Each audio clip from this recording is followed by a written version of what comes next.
Assalamualaikum warahmatullahi wabarakatuh. Alhamdulillahi ala ihsani wa syukru lahu ala tawfiqihi wa imtinani. Asyhadu an la ilaha illallah wahdahu la syarika lahu ta'ziman li sya'nih wa asyhadu anna Muhammadan abduhu wa rasuluhu ad-da'i ila ridwanih. Salawatullahi wa salamuhu alaihi wa ala ikhwanih wa man ihtada bihudahu ila yaumil ma'adi tsani. Kita lanjutkan pembahasan tentang sifat wudu berdasarkan dalil-dalil yang datang dari Al-Quran dan Sunnah Nabi kita yang besar Nabi Muhammad Sallallahu Alaihi Wasallam. Dan sebelumnya, ayyuhal ikhwah wal akhwat, saya mengajak untuk kita senantiasa jaga rasa syukur kita kepada Allah atas segala kebaikan yang tak terhingga. Walaupun mungkin kita sedang menghadapi ujian dan cobaan atau hal-hal yang membuat hati merasa gundah dan gulana, jangan melepaskan rasa syukur kita kepada Allah Tabaraka wa Ta'ala. Karena nggak bisa dibandingkan kebaikan yang Allah beri dengan ujian dan cobaan itu, nggak bisa dibandingkan sama sekali. Terlalu banyak kebaikan dari Allah Jalla wa'ala yang selalu diberikan kepada kita. Maka tidak ada alasan untuk tidak bersyukur kepada Allah. Salawat serta salam mari senantiasa kita perbanyak untuk memanjatkan bagi Nabi kita Nabi besar Nabi Muhammad Sallallahu Alaihi Wasallam. Pertama yang kita lakukan tatkala berwudu, kita ulang bersama-sama, adalah berniat. Kemudian yang kedua, tasmiyah, baca tasmiyah. Kemudian yang ketiga, mencuci kedua telapak tangan. Ukuran kedua telapak tangan dalam hal ini adalah sebelah ini. Kemudian yang keempat apa?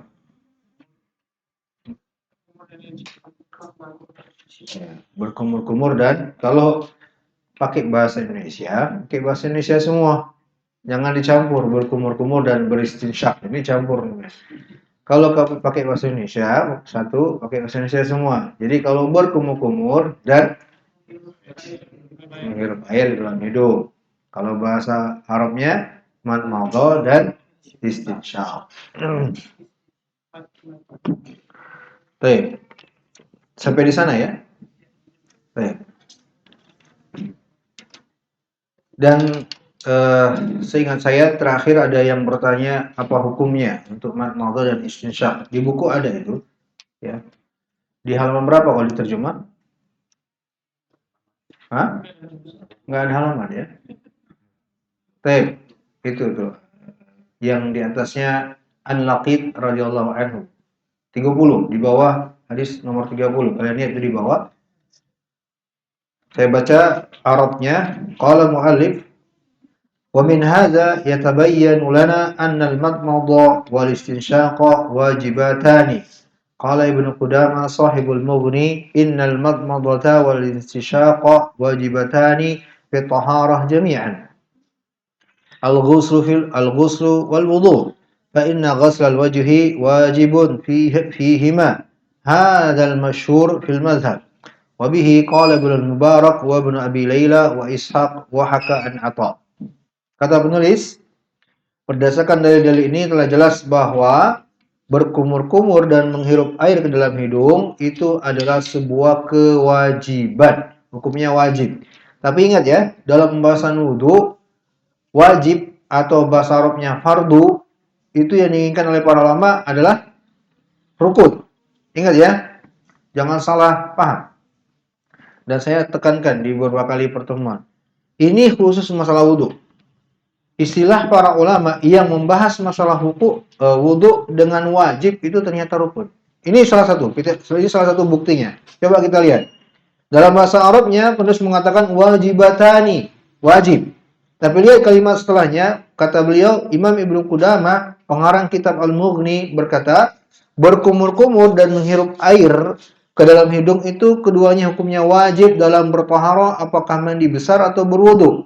Lihat setelahnya kata beliau, fa inna ghaslal wajhi, karena mencuci atau membasuh muka wajibun. Ya, pakai kata wajib ya dalam bahasa Arabnya. Kalau diterjemah wajib. Sekarang pertanyaan saya, membasuh muka telah kita terangkan, rukun atau bukan rukun? Pertanyaan begini, membasuh muka termasuk dalam ayat atau tidak? Termasuk dalam ayat? Termasuk. Berarti membasuh muka hukumnya adalah rukun. Maka kata wajib, ikhwan, itu yang saya tekankan. Kata wajib dalam pembahasan wudu, para ulama inginkan dengannya rukun. Bisa dipahami? Bisa dipahami kan nih? Ya. Jadi kata wajib dalam pembahasan wudu atau fardu bahasa Arabnya itu yang diinginkan dengannya adalah rukun. Ya. Baik. Fihima hadzal masyhur fil mazhab. Pada keduanya, ini apakah mandi besar atau ketika berwudu. Inilah yang masyhur dalam mazhab Al-Hanabilah. Dan demikian juga pendapat dari Imam Ibnu Mubarak, Ibnu Abi Laila, Imam Ishaq Ibn Rahawai, dan juga dari Imam Atha. Ya. Bisa dilihat di terjemah ada ya. Di situ diberi catatan kaki oleh penerjemah mungkin. Imam Syaukani telah membawakan pendapat-pendapat yang mengatakan wajib dan sunnah. Beliau menerangkan inilah sebagaimana yang engkau telah ketahui bahwa mazhab yang benar adalah yang mengatakan wajibnya berkumur-kumur, menghirup air ke hidung dan menyemburkannya, mengeluarkannya ya. Syekh Al-Albani juga berpendapat wajibnya. Baik. Jadi sekali lagi saya tekankan kembali, para ulama dalam pembahasan wudu sepakat kalau yang disebut dalam ayat di surah Al-Maidah itu rukun, mereka sepakat. Yang disebut dalam ayat. Ayatnya di mana, ikhwan? Di surat apa? Hah? Ayo, ini dalil pokok dalam masalah wudu. Di surat Al-Maidah ayat 6. Ingat ya, ikhwan, itu dalil pokok dalam masalah wudu.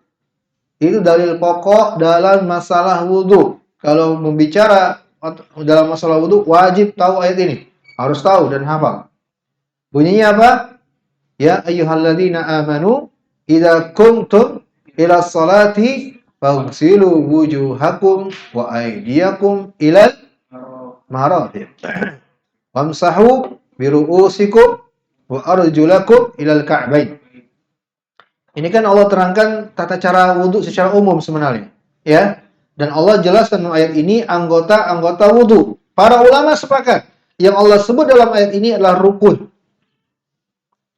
Ya, bagian-bagian yang menjadi rukun dalam wudu yang harus dicuci dan diusap. Nah, sekarang kita kembali ke ucapan penulis dan juga ucapan Imam Ibnu Qudamah tadi. Imam Ibnu Qudamah mengatakan fa inna ghaslal wajhi, mencuci muka itu wajib. Ya, sekarang muka termasuk dalam ayat tadi? Termasuk dalam ayat tadi? Ya, masuk dalam ayat tadi? Masuk ya? Berarti wajib ucapan Imam Qudamah ini bermakna rukun. Itu yang ingin saya tekankan. Ya. Kenapa harus ditekankan itu? Sebab kalau pada asalnya wajib dan rukun itu beda konsekuensi. Beda konsekuensi. Sama seperti baca bismillah di awal wudu, tasmiyah, itu wajib hukumnya. Dan wajib pada asalnya memang. Wajib dengan makna secara asal. Para ulama mengatakan kalau lupa membaca tasmiyah di awal wudu, ingat di tengah-tengah wudu, maka baca tasmiyah di saat dia ingat. Karena dia wajib. Tapi kalau rukun, lupa, ulang itu wudunya. Nggak sah wudunya. Ya, sama seperti bacaan Al-Fatihah ketika sholat. Jangan sampai ada yang selesai sholat, Ustaz saya lupa Al-Fatihah. Lupa loh Ustaz. Apa yang harus dia lakukan? Ulang sholatnya. Karena itu rukun sholat. Beda konsekuensi antara rukun dan wajib. Nah, di sini para ulama sekali lagi sebenarnya kebanyakannya menggunakan kata fardu. Ya, fardu juga muradif atau sama atau sinonim dengan wajib. Tapi ternyata yang diinginkan oleh mereka adalah rukun. Baik, ya? Bisa dipahami? Jadi kita harus pandai melihat penjelasan di tempat lain dalam masalah wudu.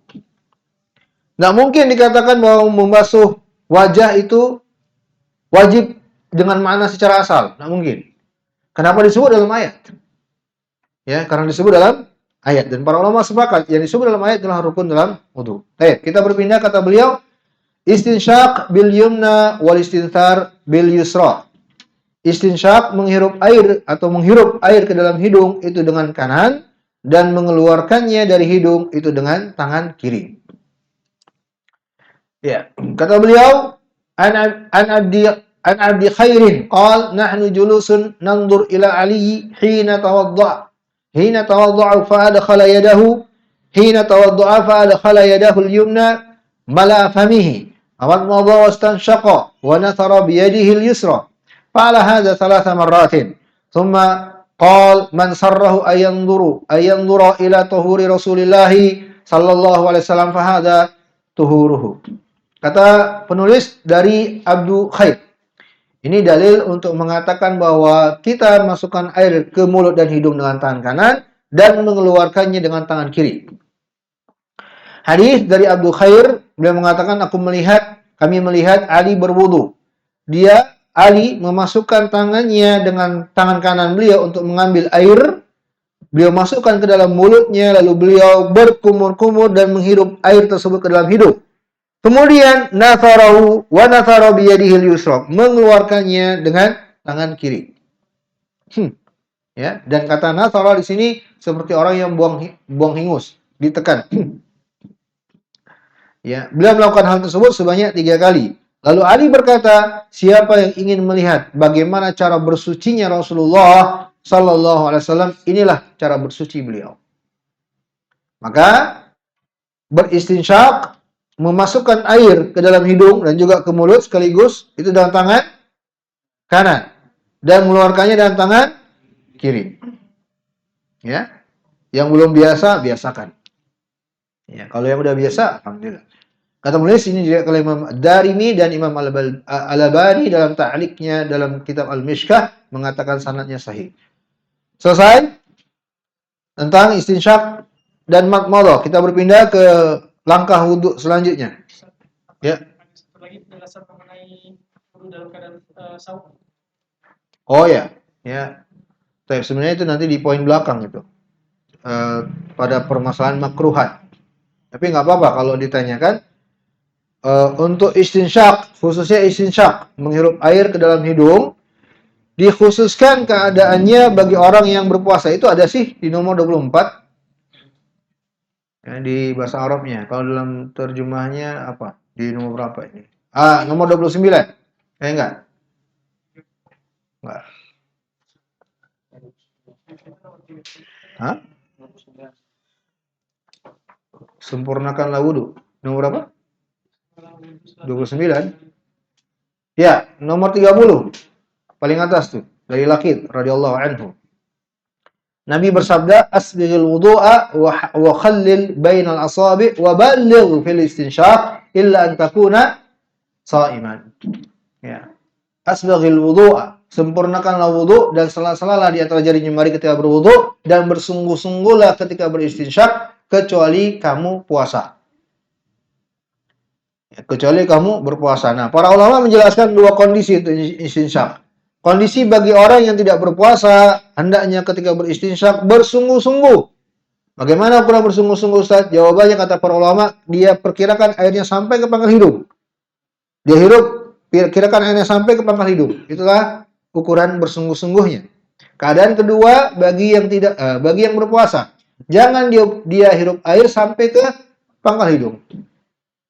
Ya. Dengan 2 keadaan inilah bisa melahirkan hukum yang berbeda. Kalau untuk orang yang tidak berpuasa, bersungguh-sungguhnya ini menyempurnakan wudhu. Kalau orang berpuasa, kalau dia bersungguh-sungguh dia beristinsyaknya sampai ke pangkal hidung, itu bisa makruh dan bisa membatalkan puasanya. Baik. Begitu.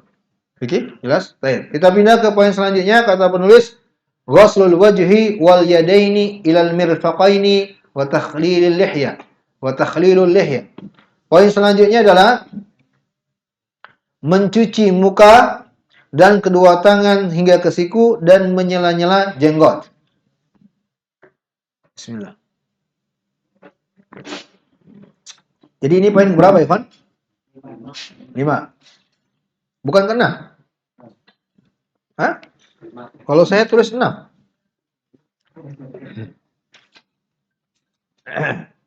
Baik, saya buat istinsyak dan istinsar itu poin kelima. Baik, nggak apa-apa sih. Poin selanjutnya, membasuh muka. Kata penulis, ghuslul wajhi, mencuci wajah. Wajah atau muka sama aja ya. Huwa min manabiti sya'rin. Min manabiti sya'rir ra'si ila man hadara min al-lihyaini wal-dhaqni wa ila usulil udhunaini wa yata'ahad al-mibsal wa huwa ma baina al-lihya wal-udhun. Pertama, penulis menjelaskan kepada kita batasan wajah. Batasan wajah. Wajah itu, ikhwan rahimani wa rahimakumullah, dari tempat tumbuhnya rambut bagian atas atau ubun-ubun ke bawah, yakni tempat tumbuhnya jenggot, yaitu dagu. Wa ila usulil udhunaini, dan dari pangkal tumbuhnya cuping lah bahasa kita. Cuping, ini yang kecil ini, yang nonjol ini, ya. Kedua telinga, ini dan ini. Ya. Dan juga di sisi antara telinga dan dagu, pipi. Ya. Inilah wajah. Inilah wajah. Coba ulangi batasan wajah dari atas ke bawah, dari mana? Tumbuhnya rambut sampai dagu, bukan jenggot, dagu. Dari lebar kanan kiri, cuping kanan sampai cuping kiri. Kemudian termasuk juga pipi kanan, pipi kiri, tempat tumbuhnya jenggot. Nah, kalau sudah tahu batasan wajah ikhwan, ketika berwudu, kenakan air semua itu. Harus kena semua. Jangan cuma segini aja. Kadang ada berwudu cuma di sini aja. Harus pastikan batasan wajah itu kena air semua. Apalagi perintahnya adalah membasuh atau mencuci, bukan mengusap. Kalau mengusap memang tidak semua bagian kena. Tapi kalau untuk wajah digunakan oleh Allah dengan kalimat wagsilu, cucilah atau basuhlah. Baik, ikhwan, saya tambahkan, ini adalah miqdaru katsiratin minan nas. Atau para ulama, ini adalah ukuran keumuman manusia. Catat, ini adalah ukuran kebanyakan atau keumumannya orang. Bukan untuk secara mutlak. Ya. Kalau untuk orang yang gundul atau botak. Nah, gundul atau botak. Ya, yang tidak tumbuh rambutnya atau habis cukur gundul, ya. Maka batasannya, kalau bagi orang yang habis cukur gundul nggak punya rambut, berarti dia tetap tahu batasan rambut tumbuhnya di mana, ya. Nggak masalah. Tinggal masalah bagi orang yang gundul, lontos, yang memang nggak tumbuh rambutnya. Apa istilahnya? Hah?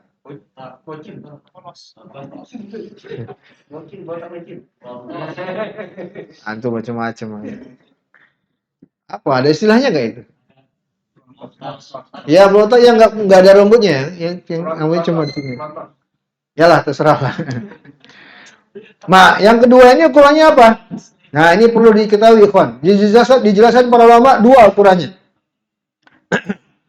Yang pertama, mereka menjadikan ukuran dengan orang-orang yang satu kerabat dengannya dari keluarganya. Apakah anaknya, adik, kakak, atau dia kepada orang tuanya. Karib kerabat yang dekat dengannya, lihatlah mereka.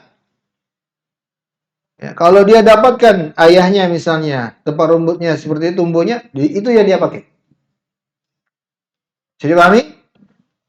Atau yang kedua, ukurannya dia seandainya satu keluarga sama semua. Ya kan? Bisa jadi. Sekeluarga sama juga. Pelontos semua. Jadi ukurannya apa? Ukurannya dia lihat masyarakat di sekitarnya. Ya. Dia apa? Dia lihat masyarakat kebanyakan di sekitarnya. Ini terangkan dalam Syarhul Kabir. Ya. Baik. Itu ukuran kepala ya, rambut untuk orang yang gundul. Jadi kalau dia wajahnya berarti mana nih?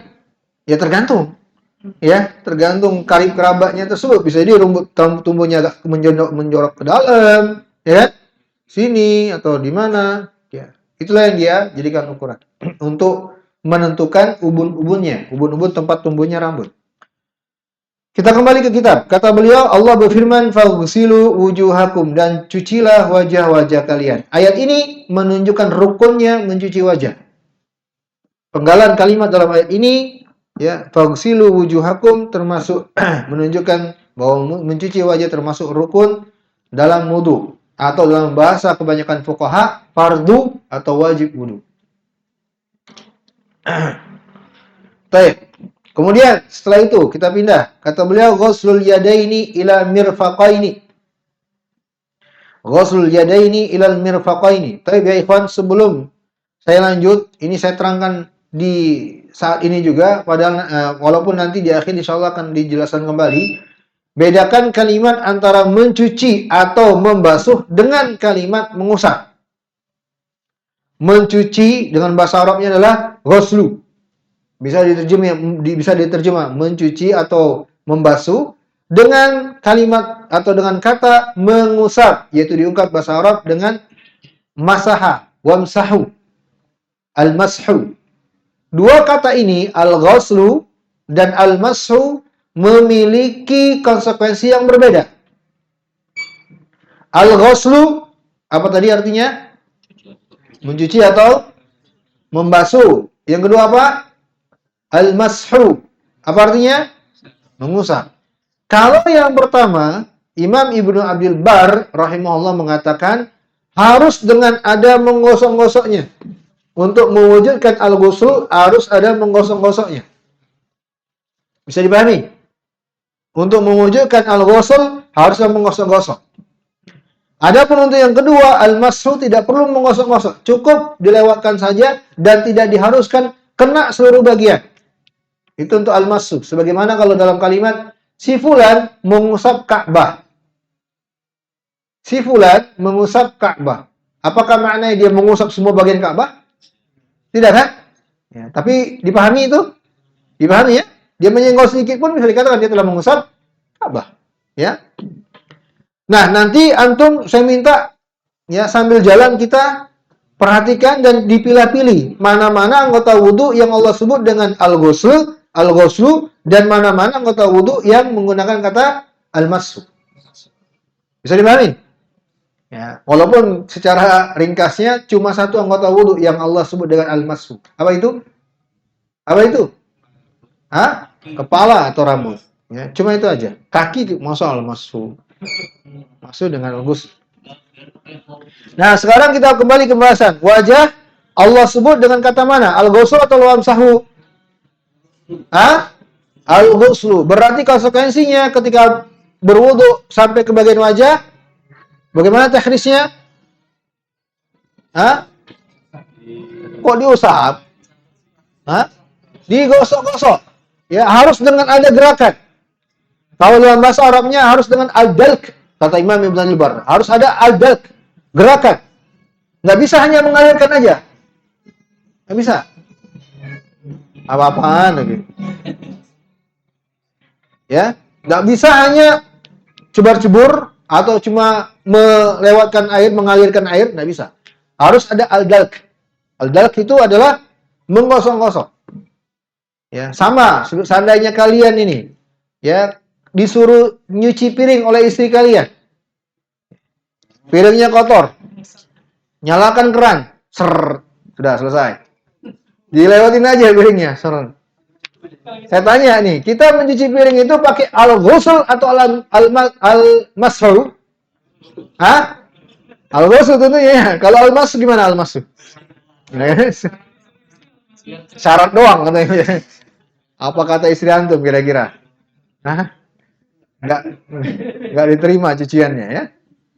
Nah itu dalam bahasa Indonesia juga kita pahami, mencuci itu harus dengan gosok-gosok. Begitu berwudu. Ya. Nanti juga di tangan dan kaki harus ada al-dalk. Nggak bisa cuma mengalirkan saja. Baik. Kita pindah ke selanjutnya. Mencuci kedua tangan sampai kedua siku. Kata beliau, ta'riful mirfaqaini huwa mausilul dhira' fil 'adud. Ya, siku adalah penyambung lengan ya dengan bahu. Ini siku. Siku. Jadi ini batasan mencuci kedua tangan. Allah berfirman, ya, takhlil lihya. Enggak, ini dulu. Nanti takhlil lihya setelah ini. Disebut di buku setelah ini. Ya kan? Kalau diterjemahkan Begitu. Enggak, kalau di kitab saya ini membasuh wajah dulu, kemudian di sini lihya setelahnya. Ya.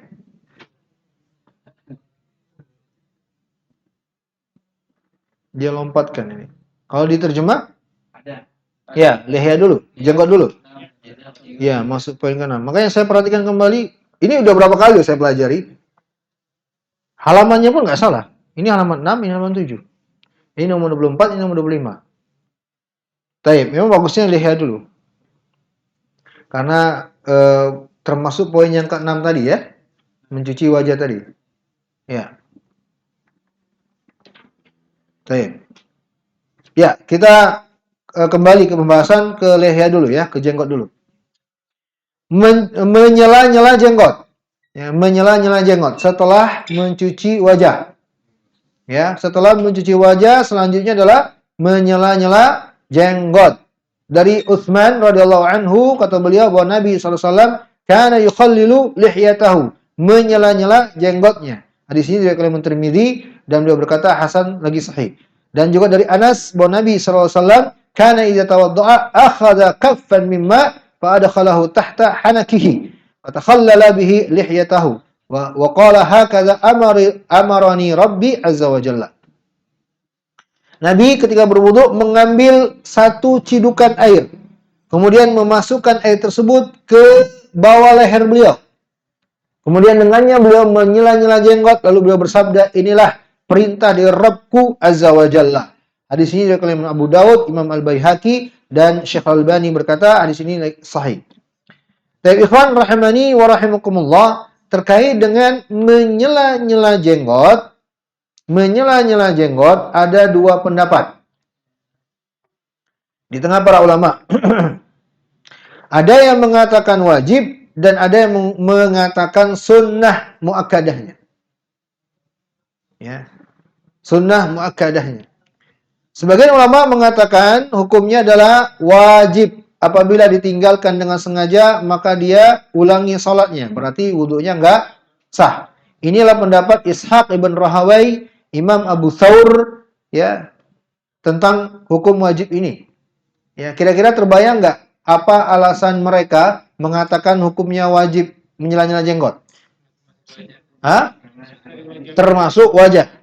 Ya, termasuk wajah. Tapi kata beliau pendapat yang kedua ini, wa dhahaba amatul ulama, kebanyakan ulama berpendapat menyela-nyela jenggot itu hukumnya istihbab, sunnah. Walaysa bi ijab, bukan kewajiban. Ya, bukan kewajiban. Ya. Dan adapun perintah untuk menyela-nyela jenggot ala sabilul wujub yang secara zahir terlihat memperlihatkan atau terkesan hukumnya wajib, ya maraqqa minasy'ar minha tatatara ma tahtaha minal basyarah. Ya. Ini agar air menyentuh kulit yang ada di bawah jenggot.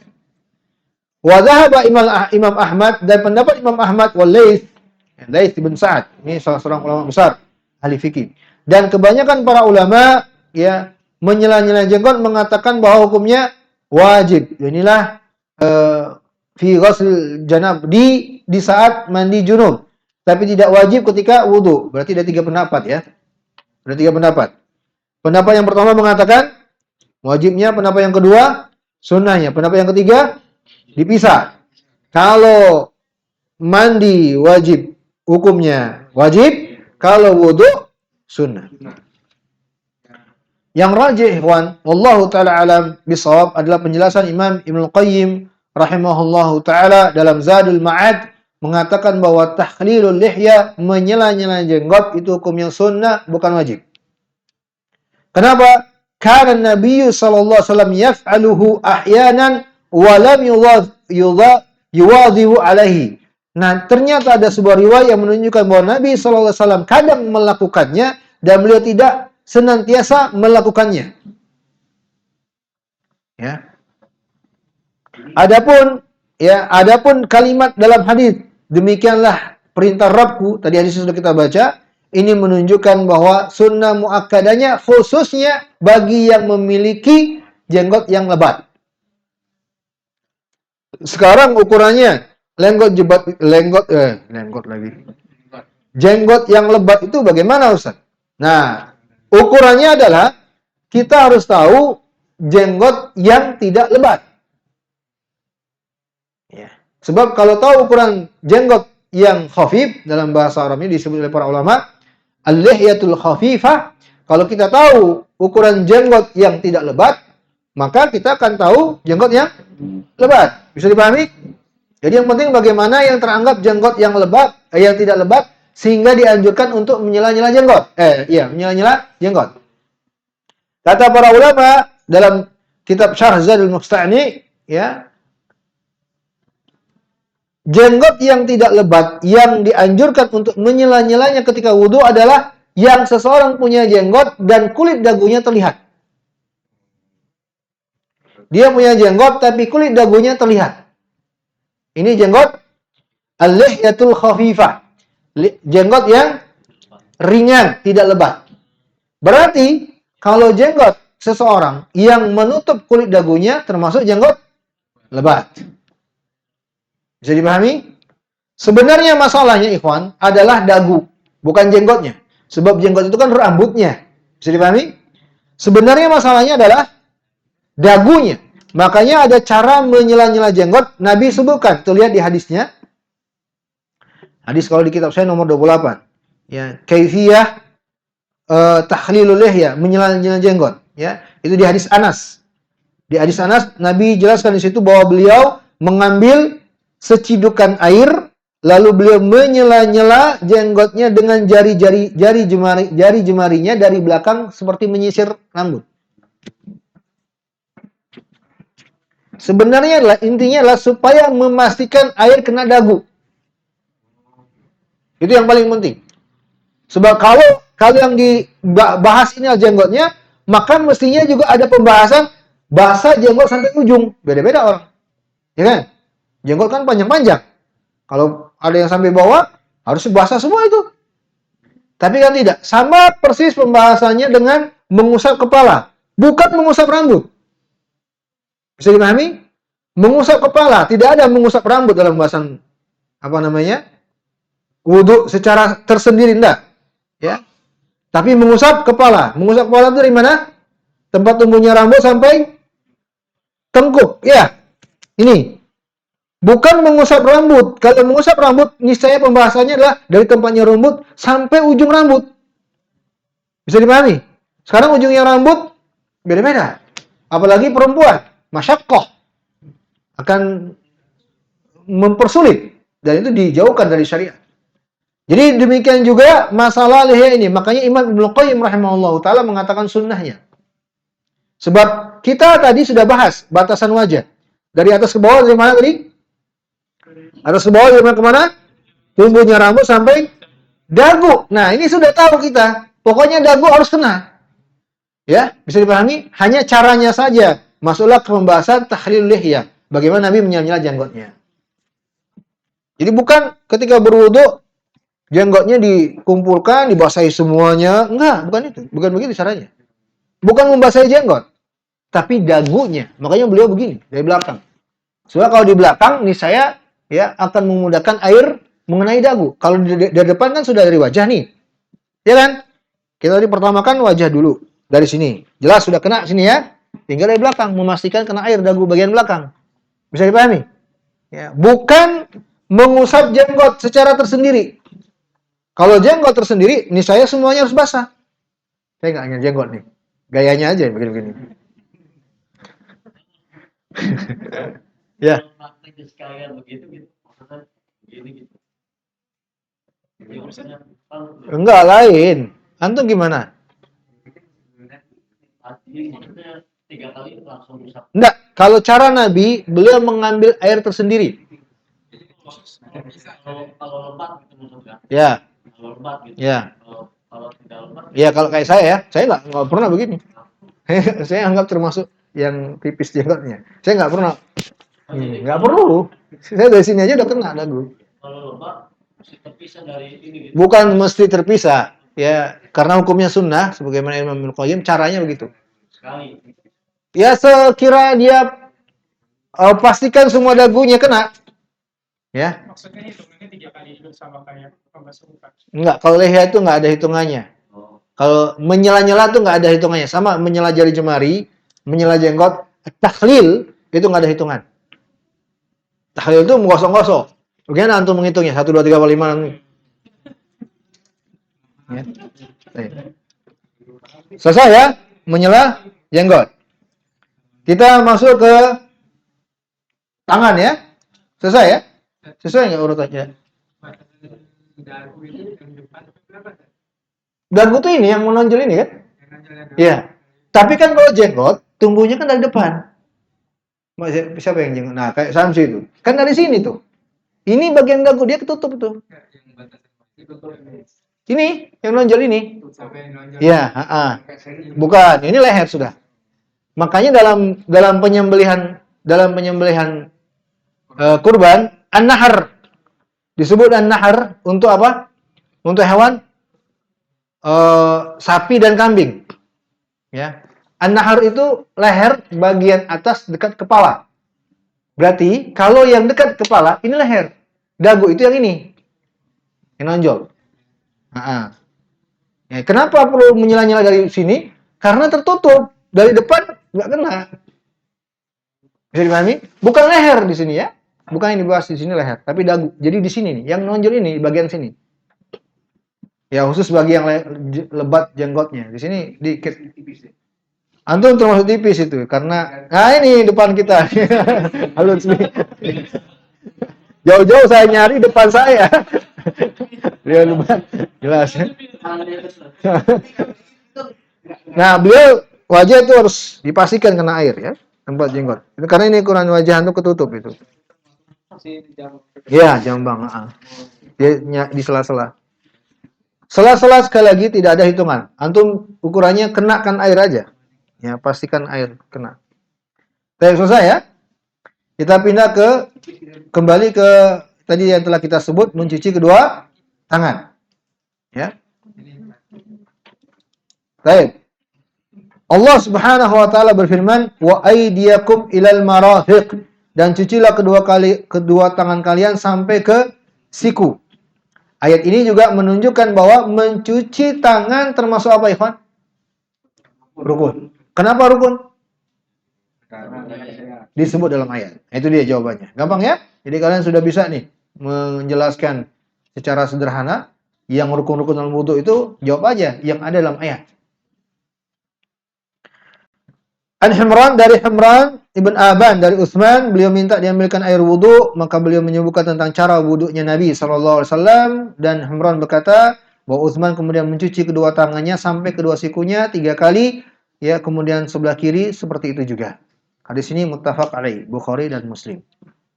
Para ulama, nah ini dia, ya, silang pendapat yang ramai di Indonesia. Terjadi perbedaan pendapat. Ya. Apakah kedua siku ini termasuk yang harus dicuci atau tidak? Perbedaan para ulama dalam masalah ini karena kata ila dalam ayat. Kata ila dalam ayat. Ya, dilingkari itu kalau punya buku. Kata ila dalam ayat. Wa aydiyakum ila. Ila. Ya.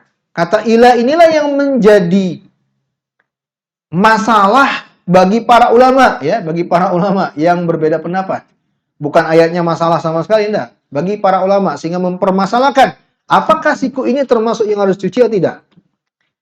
Ya, pendapat yang pertama ada yang mengatakan bahwa kata ila dalam ayat tersebut bermakna al-ghayah, tujuan akhir.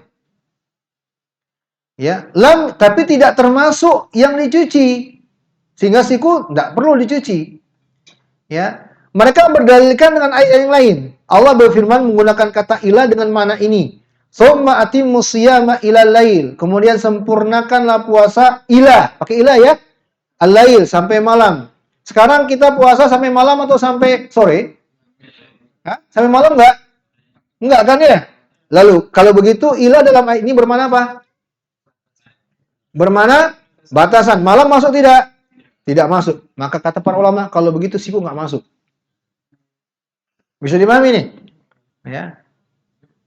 Bisa dipahami? Baik. Ini pendapat yang pertama dan ini adalah pendapatnya ya sebagian dari para ulama di mazhab Malikiyah. Pendapat yang kedua, ini pendapat jumhur yang mengatakan bahwa ila bermakna ma'ah. Ila itu bermakna termasuk juga dengan yang sebelumnya bersamaan. Ya, maka mereka menjelaskan bahwa siku termasuk yang dicuci. Kata ila dalam ayat itu menunjukkan bahwa siku termasuk yang dicuci. Mereka juga berdalil dengan ayat yang lain.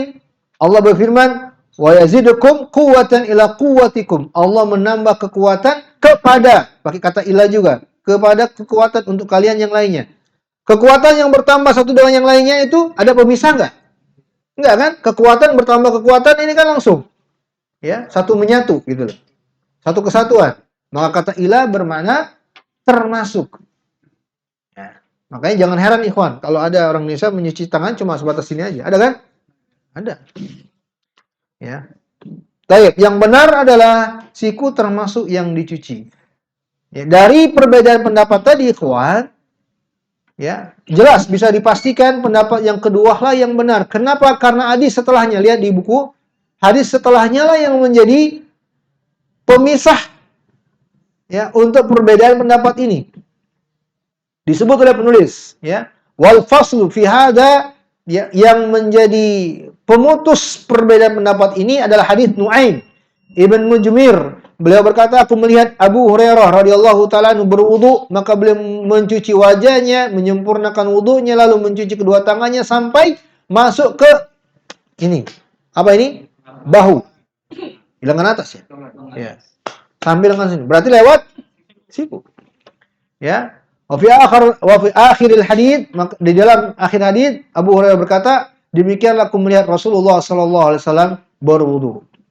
Maka jelaslah kata penulis, wahai para pembaca, berdasarkan hadis ini Nabi sallallahu alaihi wasallam mencuci kedua sikunya bahkan melebihi ya sikunya dikenakan air, ya yakni lengan bagian atas.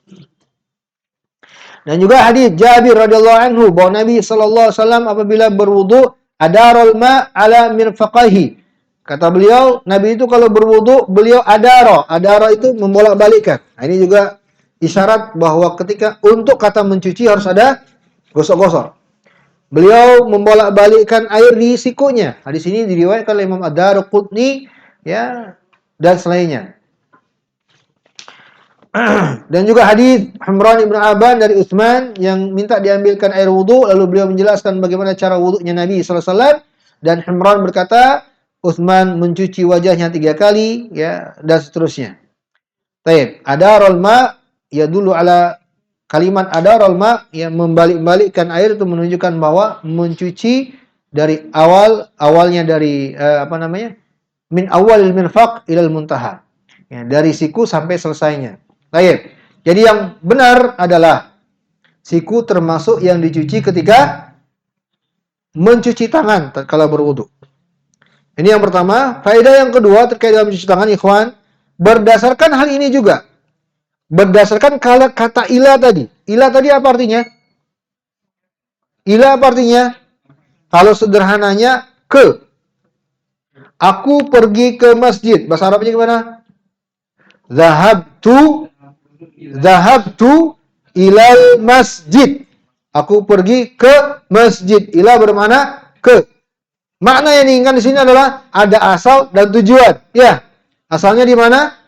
Rumah. Asalnya adalah rumah. Tujuannya adalah kita kembali ke pembahasan ketika Allah berfirman, wa aydiyakum ilal marafiq. Cucilah kedua tanganmu sampai ke siku. Berarti siku adalah tujuan. Sehingga ketika cara mencuci kedua tangan adalah diawali jari dulu, baru ke siku. Bukan dari siku ke jari. Bisa dipahami? Dari jari dulu, baru ke siku. Ya, bukan dari siku ke jari. Mengalirkan airnya. Ya, kalau kalian berwudu, ya, dengan air keran, kenakan jari dulu. Airnya dialirkan dari jari ke siku, bukan dari siku ke bawah. Ya. Ini kadang pernah saya lihat seperti itu. Ya. Ini dijelaskan oleh para ulama ya di mazhab Malikiyah dan selainnya dan juga dalam kitab Al-Umdah, ini Umdatul Fiqh dan juga Al-Mughni ya. Dan juga Syarah Al-Muwatta dan diterangkan oleh Imam Ibnu Qudamah rahimahullah taala cara mencuci kedua tangan tadi. Jadi mulailah ya dari sekarang ikhwan untuk menyempurnakan wudhu kita sesuai dengan petunjuk yang ada dalam dalil-dalil. Mencuci tangan dari jari jemari kemudian ke siku. Baik, sudah adzan Isya ya? Berarti kita cukupkan sampai di sini.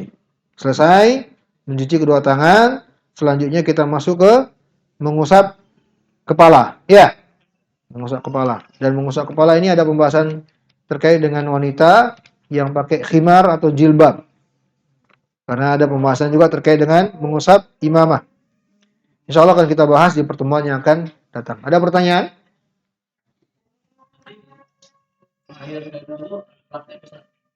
Ya, insya Allah.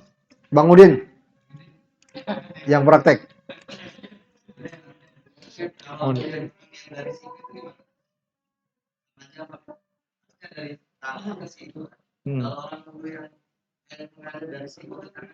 Ya, menyelisihi zahir ayat.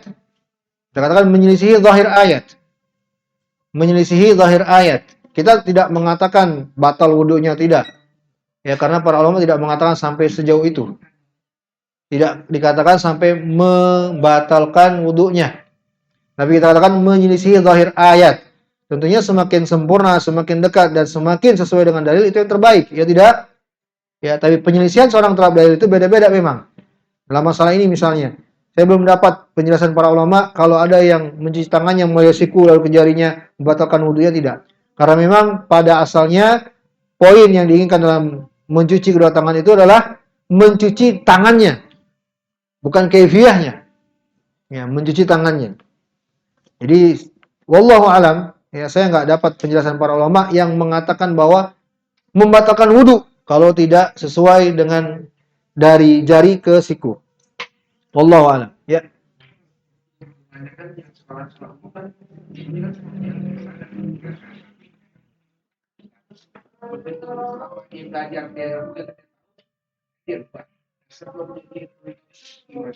Ya mudah-mudahan diampuni oleh Allah karena ketidaktahuan kan. Ya kita semua gitu Pak Firdaus. Kita semua gitu. Saya yakin kok semua ikhwan yang pernah sekolah umum ya begitu. Ya. Ya. Nah, itu nanti kita bahas. Insyaallah yang diisyaratkan sama si Bu Balkis. Kenapa, Lutfi? Ini pembahasan tersendiri ya. Nanti ada di belakang, termasuk makruhat. Ya, termasuk makruhat. Sebenarnya tadi disinggung hanya menekankan siku itu dimasuk berarti. Kita aja sih pembahasannya disinggung hadis tersebut. Perbuatan Abu Hurairah tersebut nanti dikritik para ulama.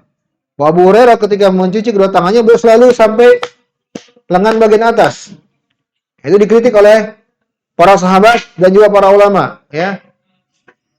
Nanti ada pembahasan di akhir wudu itu termasuk. Hanya saja tadi diangkat untuk menegaskan bahwa siku termasuk.